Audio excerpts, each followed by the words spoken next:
بنی اسرائیل کے اندر ہمیشہ ایسے ہوتا تھا کہ اللہ تبارک و تعالی ایک پیغمبر اور ایک بادشاہ، بنی اسرائیل کے اندر ہمیشہ نبی اور بادشاہ موجود رہتے تھے۔ ایک وقت ایسا آیا کہ بنی اسرائیل میں کوئی نبی نہیں تھے، اور بنی اسرائیل کا جو اپنا علاقہ تھا نا وہ ملک شام ہے، تو قوم عمال کا ایک قوم تھی اور بڑے سخت گیر لوگ تھے۔ انہوں نے بنی اسرائیل والوں کے ساتھ لڑائی کی، جہاد کیا اور انہیں ان کے علاقے سے نکال دیا۔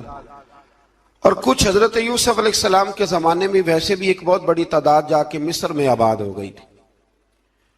اب یہ ہوا کہ ان کے پاس کوئی بادشاہ نہیں ہے، یہ بار بار دعا کرتے ہیں، التجا کرتے ہیں، تو اللہ تعالیٰ نے ایک پیغمبر انہیں عطا کیے جن کے مختلف نام کتابوں میں ہیں۔ صدر الافاضل رحمۃ اللہ علیہ نے تفسیر خزائن العرفان کے اندر ان کا نام حضرت شمویل علیہ السلام لکھا ہے۔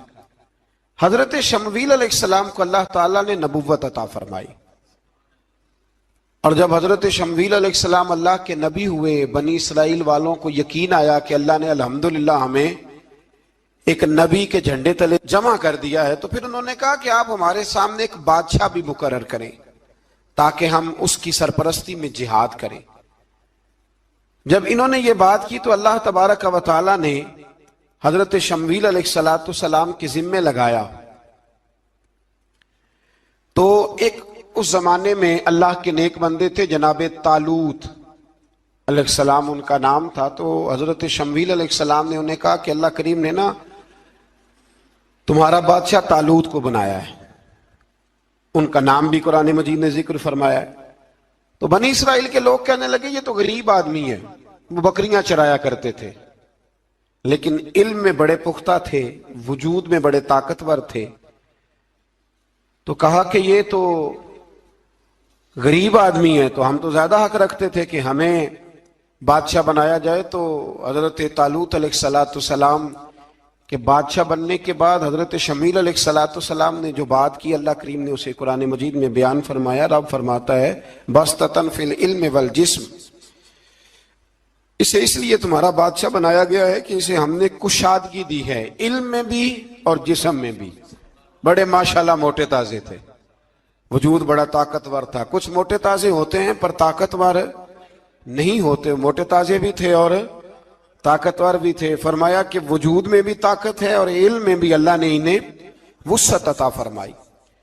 تو بنی اسرائیل والے کہنے لگے جی نہیں جی کوئی بندہ اور آ جائے، یہ ہمارا بہت بڑا مسئلہ ہے نا جی، ہر ایک کی مرضی کی نہ تو بات ہو سکتی ہے اور نہ ہر بندہ ہر ایک کی مرضی پر پورا۔ کہنے لگے نہیں جی کوئی اور ہونا چاہیے تھا، ہمیں کیسے پتا چلے گا کہ اللہ نے مقرر کیا ہے؟ بڑی خاص بات ہے، اس کو سمجھیے گا، یہ سارا مضمون آپ کو ملے گا اسی پارے کے آخر میں، آپ پڑھیں گے نا جی تو یہ سارا مضمون آپ کو ملے گا، اور آپ اگر سرسری نظر سے بھی اس کا مطالعہ کریں گے نا جا کے قرآن شریف کھول کے 15ویں سے 16ویں رکوع میں، آپ خوش ہوں گے کہ آپ کتنے اچھے نظریے اور عقیدے کے ماننے والے ہیں۔ تو جب کہا نا کہ طالوت کو ہمارا بادشاہ بنایا گیا تو دلیل کیا ہے؟ تو قرآن کہتا ہے کہ حضرت شمویل علیہ السلام نے فرمایا کہ تمہارا ایک تابوت تھا، ایک صندوق تھا تمہارے پاس، وہ صندوق تمہارا قوم عمال کا اٹھا کے لے گئی تھی۔ ان کے بادشاہ ہونے کی دلیل یہ ہے کہ اللہ تمہارا وہ صندوق تمہیں واپس کر دے گا، وہ تمہارا صندوق تمہیں واپس کر دے گا۔ اس صندوق میں کیا ہے؟ وہ حضرت آدم جنت سے ساتھ لے کے آئے تھے، اس میں تھا کیا؟ تو قرآن مجید کہتا ہے کہ اس کے اندر نا حضرت ہارون علیہ السلام اور حضرت موسیٰ علیہ السلام کے تبرکات تھے۔ تبرکات، قرآن مجید کہتا ہے کہ حضرت موسیٰ علیہ السلام اور حضرت ہارون کے تبرک تھے۔ تو تبرک کیا تھے؟ تمام مفسرین نے لکھا ہے کہ حضرت موسیٰ کا ایک کرتا تھا، ایک ڈنڈا تھا، جوتے تھے، اور جناب ہارون علیہ السلام کا امامہ شریف تھا، اور تورات کی کچھ تختیاں تھی۔ تو اس کا فائدہ کیا تھا؟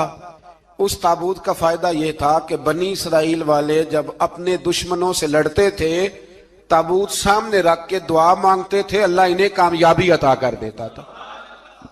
تو قوم عمالقہ کو بھی پتا چل گیا کہ صندوق میں کچھ ہے جس کی وجہ سے یہ کامیاب ہو جاتے، وہ صندوق اٹھا کے لے گئے۔